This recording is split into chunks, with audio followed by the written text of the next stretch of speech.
Hello, and welcome to WT Talks. I'm Josie Klafkowska, Global Marketing Director for Commerce and Technology. Now, Web 3.0, blockchain, the Metaverse, these are terms and concepts that might be mind-boggling to some, but they're all set to become potential game changers for both consumers and businesses.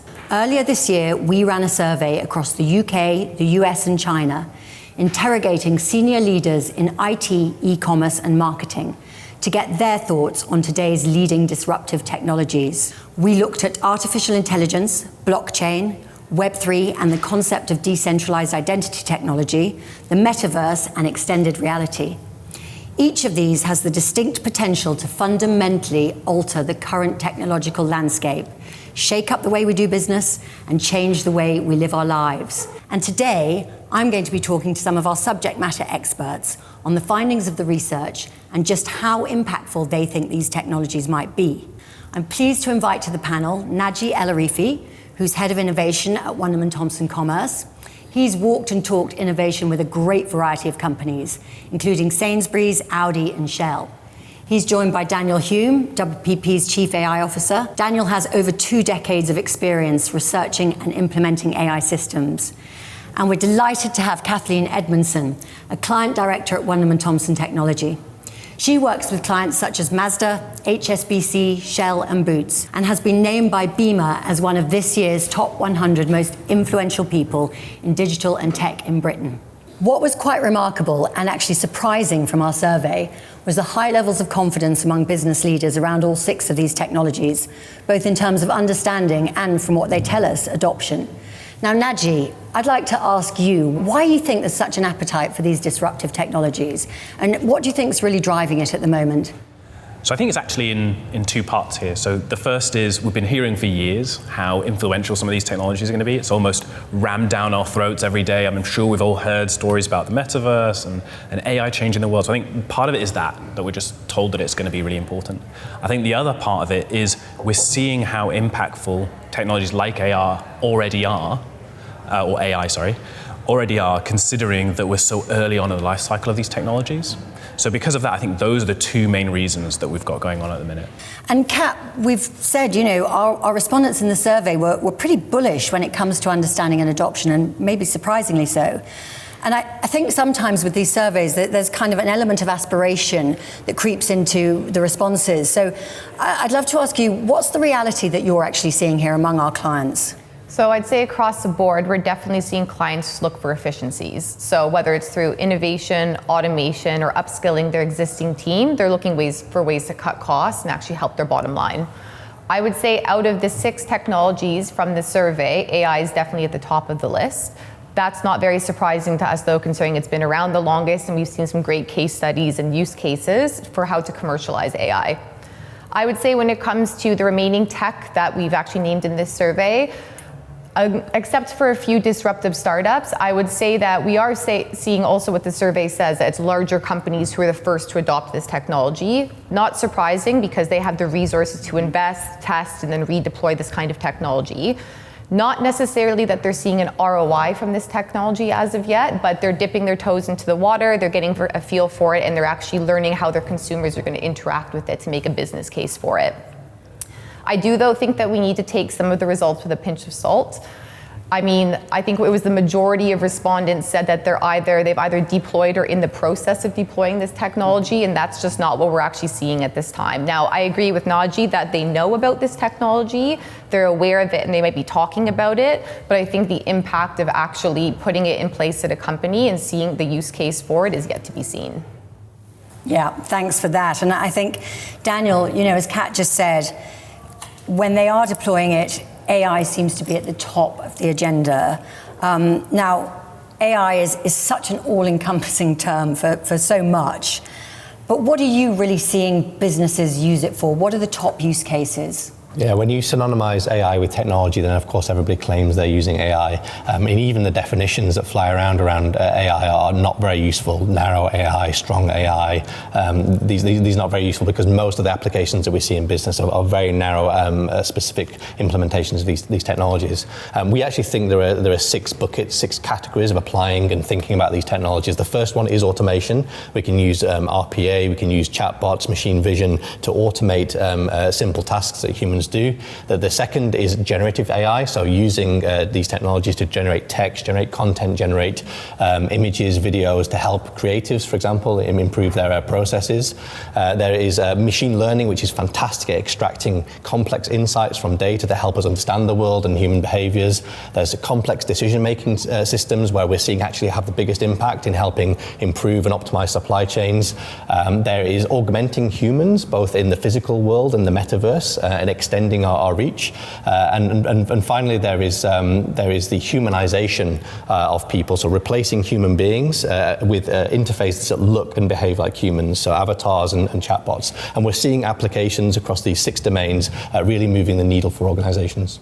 And of those, is there one that people are kind of tapping into more than the others? I think that optimization is critical right now. We can start to see the real return on investment for optimization technologies. Okay, thank you. So, I mean, despite the broad confidence, the survey definitely threw up some skepticism. And I think particularly around the metaverse and Web 3.0 at the moment. And for me, what's really lacking is perhaps a clear view on the difference between the two. And you hear them sort of, used within the same kind of frame all the time. So Naji, first of all, can you provide us with some really easy to understand definitions and perhaps some insight on the kind of benefits of early adoption? Yeah. So if we're looking at something like the metaverse, the idea here is it should be effectively a 3D representation of the real world made digital, right? So everything you should be able to do in the real world, you'll want to be able to do in the metaverse. Now, I think a lot of people end up throwing in decentralization or Web3 into the story of metaverse as well. But I think it's a bit of a red herring. It's not actually that. It's more the 3D environment where you can do all these kind of interesting and exciting things. As for Web3, that is kind of still up for debate as to what the definition truly is and what it's going to end up being. But really, it's about utilizing technology like decentralization and tokens to be able to create some kind of internet that's basically built on the blockchain, which gives power back to the consumer. So you take it out of the hands of big, large companies who pretty much, there's only a few of them that pretty much own the internet. So the benefits for Web3 are more power in the hands of the consumer. In terms of the metaverse, I think it's probably going to be one of the most interesting ways or most entertaining and exciting ways of interacting digitally, right? So you're going to go from scrolling the web to actually browsing it effectively physically, right? So it's going to be extremely entertaining and extremely engaging. I think that's the most interesting part of it. So the one thing about early adoption that I think has changed quite a lot over the last couple of years is the fact that technology is now moving so quickly and some of it is so complicated, you don't really get the chance anymore to be the fast follower. You really have to get in there early and start testing and trying out these technologies, because when they become mainstream, which some of them might do, you don't have to put all your eggs in one basket. There's 6 of these technologies we're talking about. Some of them will go mainstream, and at that point, you need to be in a really good position to be able to utilize them and take advantage of them, because everyone else will have spent many, many years testing them out, trying them, and making sure that they work well for their particular use case. Amazing, thanks. And thank you for those definitions, actually, because I think that really needs to be clarified. I think, Daniel, possibly of all of these kind of technologies, which obviously don't live in silos that we're talking about, AI is perhaps the most mature. But, because they don't live in silos, what role are you seeing that kind of AI is playing across some of the more embryonic ones, such as the metaverse and Web3? Yeah, there's a very exciting interaction between AI and the metaverse, and there are 3 obvious areas. The first area is AI can help us generate those 3D worlds that we're going to be living in ways that human beings haven't been able to do before. So that's the generative AI category. We can also use machine learning and these technologies to deeply understand the human behaviors that exist in those worlds. In the metaverse, you are emitting a massive digital footprint, and we can use that data to really understand human beings and how they interact with others. And the third is actually going back to this idea of humanization. That avatar, that digital twin of you, will represent you. It will be making decisions representing you, and there are lots of interesting ethical and governance questions around these that we need to face into. Actually, that kind of brings me really nicely to my next question. We talk about this digital footprint, and obviously that's just going to increase for every human. But the thing that everybody's talking about around sort of Web 3.0 and the decentralized nature of that is that it has the potential to give consumers more control back. Now, we've already seen this to some extent with things like the demise of the third-party cookie, but, Kat, are enterprise organizations really seeing decentralization at the moment as friend or foe? They're going to lose control to some extent, but, consumers might be happier. How's it playing out for them at the moment? I would say acquaintance, not really a friend or a foe as of yet, because I think they see the opportunity, but aren't sure kind of which way they're going to go as of yet. So I think in the survey, it said that 70% of respondents said that they saw Web 3.0 will mark a revolution in web technology, and they're definitely right on that point. As Naj said, it's going to be pulling power away from some of the biggest players like an Amazon or Google, and this will allow other brands to actually know more about their consumer demand. It'll increase internal accountability, and then also be able to make sure that every transaction is traceable and visible. I also know that they said in the survey the majority of them were looking forward to, or it will help their business to have improved data security for their users. So again, to your point about giving that power back to the user. So if that's true, then I would say Web 3.0 is definitely a friend of theirs. But I think it depends on how you kind of view some of these benefits. So going back to the transparency point, that's a bit of a double-edged sword, because if something goes wrong with your company, there's nowhere to hide, and that increases the risk for a company. So while transparency might seem like a good idea, some companies are a bit weary of it. I would also say that whenever this new technology comes into play, there's the obvious need to invest a bunch of money in the upfront to be able to bring in new skills, new resources, and then also to make sure that you have your company ready to go to transition to this kind of technology. And then I think the last point that makes people a little bit weary is just the environmental impact. So again, a lot of respondents did say that the environment was something they considered when they looked at new technology, and Web 3.0 will have a big impact. More data means more processing, which means more storage, which will have an impact on our environment based on the technology that we're obviously seeing today.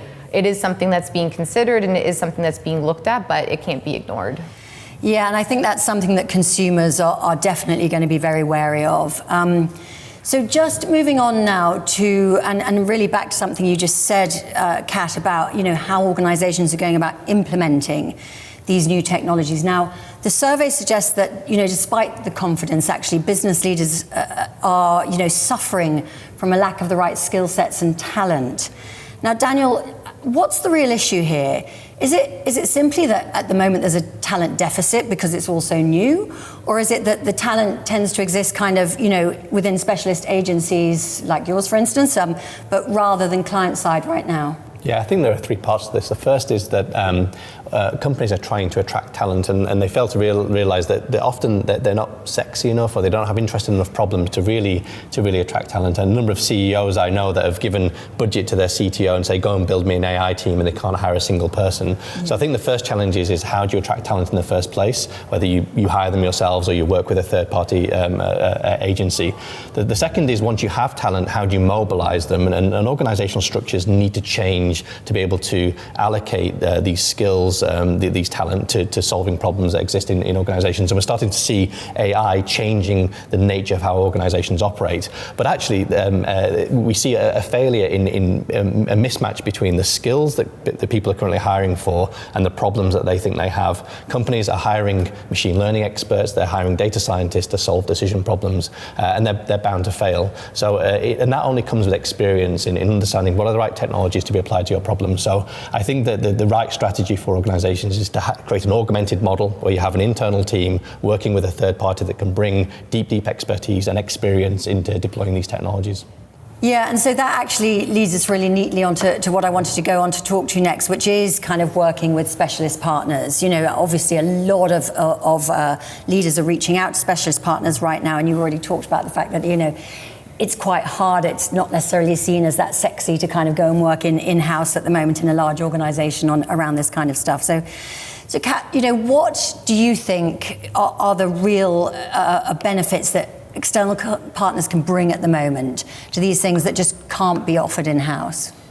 Typically, we see organizations moving towards external partners, I would say first and foremost, because of the size of the resource pool that these external partners offer. So it's not only the number of resources they have available, but the experience and specialties that these resources have. So outside of just working in maybe that one vertical or that one industry or that one market that maybe that business has, they have a breadth of experience across all of that and can bring their learnings and their background and apply it to any kind of situation to make sure that that technology works for that business and help them prepare for what's coming in the pipeline.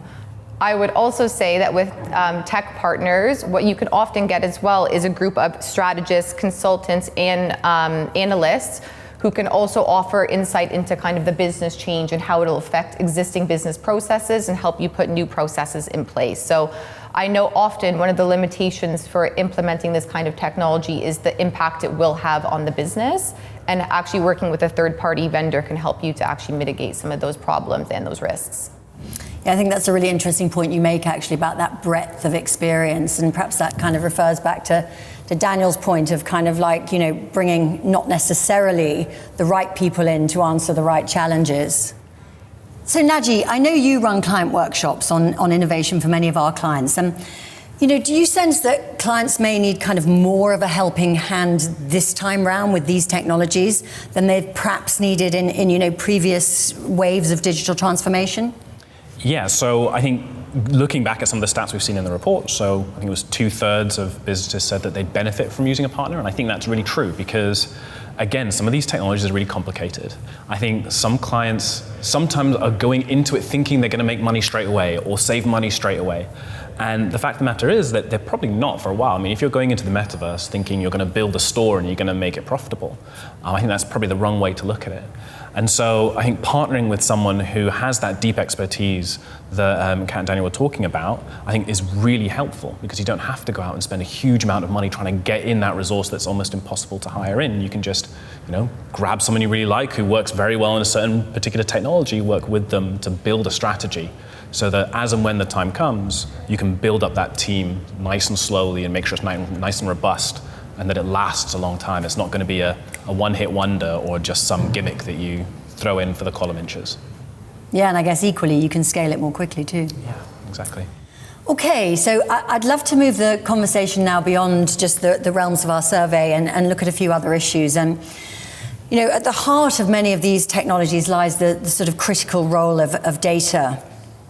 And you know, I suppose I'm thinking about blockchain and Web3 especially now. Naji, as consumers, what do we really have to gain with these disruptive technologies? So I think what's really interesting, if we're looking at something like blockchain and Web3, I think we spend a lot of time thinking about, oh, there's this shiny new technology, I just want to implement it. And we don't think enough about the particular problem it's trying to solve. And I don't think we're at the point yet with those technologies that they solve a clear enough problem for the consumer for them to switch. Because I think the biggest issue for me around Web3 is I personally don't think it's going to be the biggest thing and everything is going to switch, because the mindset that consumers are going to have is going to be completely different. They're going to have to, you know, every time I tweet, I'm paying for that. Every time I'm uploading to Instagram, I'm paying for that. And that's a really different mentality that the consumers need to have. So I think we need to go back to this concept of ensuring we're focusing on the problem and being very targeted around solving that very particular thing. And with some of these, we haven't really found the exact aha moment on some of them, but we know instinctively that there's something really interesting there. Yeah. And I guess, Daniel, with AI specifically, you know, everyone's kind of like imagined the future and, you know, no jobs for humans and all of those scenarios. But, you know, I'd love to ask you really, and just in the next 5 to 10 years, so let's be realistic, you know, what kind of, and I know this is a huge ask, but I don't know if there's a vaguely succinct answer, what kind of changes could we expect? So I think the impact on jobs is going to be beyond 10 years, but over the next 5-10 years, what we're going to see, hopefully, is AI removing frictions from the creation of goods. So maybe some of the goods that we enjoy become cheaper because we're able to remove frictions. We are also going to see a Cambrian explosion of ways that now brands can interact with their consumers in the metaverse, in stores, being much more experiential. And the third is companies realize that the power that they now have in being able to use this data. And so I think we're going to see organizations amplifying their purpose and demonstrating that they're using these technologies for cool instead of creepy. Amazing. So we won't all be out of work in the next 5 years then? 15 Good to hear. Okay. Now, it's been said that to stay ahead of the pace of development across most of these technologies, you need a kind of 24/7 focus. Like it's impossible to stay ahead unless you're just doing it all the time. So with that slightly daunting thought in mind, what advice would you give to most organizations that simply can't do that? I mean, that's not realistic, is it? What approach should they take? So first of all, I think we're seeing organizations spending a huge amount of money on the wrong things, building data lakes, creating analytics layers on top of those data lakes, and I think they're going to create a lot of tech debt. So even organizations that haven't started their AI journey, I think actually that's a better position to be in. What you need to do is you need to architect your systems, your organization for adaptation. Adaptation is synonymous with intelligence, and really to be on the bleeding edge, you need to be working with people who are on the bleeding edge, and they're often found outside your organization. Yeah, back to what we've been saying actually about specialist partners. Yeah, thank you. Okay, now I'm going to turn this on its head slightly and ask you guys, is there a question that I've not asked you that you wish I had? I'm going to give Daniel a break for a minute and come to you first, Naji. Well, I was going to say, which technology do we think we're most excited by? And which is that for you? And for me, I'm actually all right, I'm a gamer at heart. I will admit that. So I think Metaverse is going to be super interesting. But give it another 5, 10, 15 years, and then, I'll be doing my shopping in a 3D environment while playing video games or something. I don't know. Trying on your clothes in virtual reality, etc., etc. Don't have to go out anymore.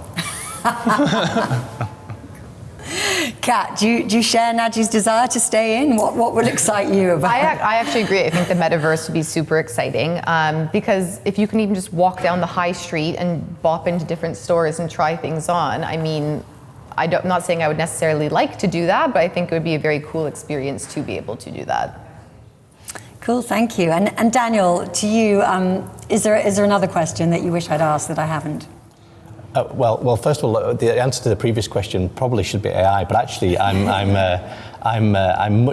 is a tool, it's a technology that's going to enable exciting things over the next several decades, and I think that if I was to answer that question, it would be purpose. It's how can we use these technologies to amplify purpose. So that's what I'm actually very excited about. We've got lots of interesting challenges facing us over the next several decades, and I think it's up to enterprise actually to try and make those worlds glorious. So I think the worry that I have right now is the misunderstanding, the misinvestment of these technologies. So my question really is what's the biggest misinvestment that my colleagues might see in these technologies? Interesting one. Misinvestment. I like that question. Do you want to go first? And then I can think a little longer. I would say just from chatter, I don't know if some of our clients haven't even invested in it yet, but Web 3.0, because I think we're still unsure about what the regulation will look like. Obviously, as we talked about already, that it'll give that power back to consumers, but now do you think it was you that was talking about is they don't actually know what power they're going to have. Are they going to have to purchase every time they do a tweet? I think it's the example that you gave. So I think there's just a lot of confusion as to what it will actually look like and what it will be. And it's obviously still to be defined. Yeah, and I think earlier, Kat, as well, you mentioned this very kind of pressing issue of, the environmental challenges that Web3 represents as well, which I think is probably quite underplayed at the moment. It is, yeah. I think misinvestment-wise, I think there's a lot of companies that go off and they do everything right. They build the proof of concepts, they build the minimal viable products, but they never get it live. They put so much money into testing and trying things, but it's that getting it live bit that I think there's so many companies just waste money on proof of concepts and MVPs that don't go live. And it's often because they fail to think about the investment required to maintain and support those systems. You know, you have usually very kind of expensive people building these technologies, but then to support and maintain them and keep innovating them is extremely complex. Maybe I can answer that question. I don't know if that would be useful or not. Yeah, in terms of I'm actually not too worried about the misinvestment that's currently happening in organisations. I'm worried that over the next few years we're going to see the EU AI Act come down, and that's going to cause a huge amount of noise and challenges for brands. And where actually I think there's a challenge, there's a massive opportunity. So I'm really excited about helping brands navigate that act that's coming down the line. So it's a very exciting time. So there you have it. There's no doubt that we're on the brink of another seismic wave of change. An overwhelming majority of businesses that we talk to believe that these technologies will become essential to them. And many believe that they're well on their way in terms of current adoption. Yet there's no doubt that the real expertise lies in pockets of specialist partners, and that generally there just isn't enough talent and deep expertise to go around. Kat, Daniel, Naji, it's been a real pleasure talking to you today. And actually, do you know what? Given the pace of change that we're facing, I feel like we ought to make this a regular date to kind of chart the progress of change over the next few years. But for today, thank you all, and I guess see you again soon. Thank you. Thank you.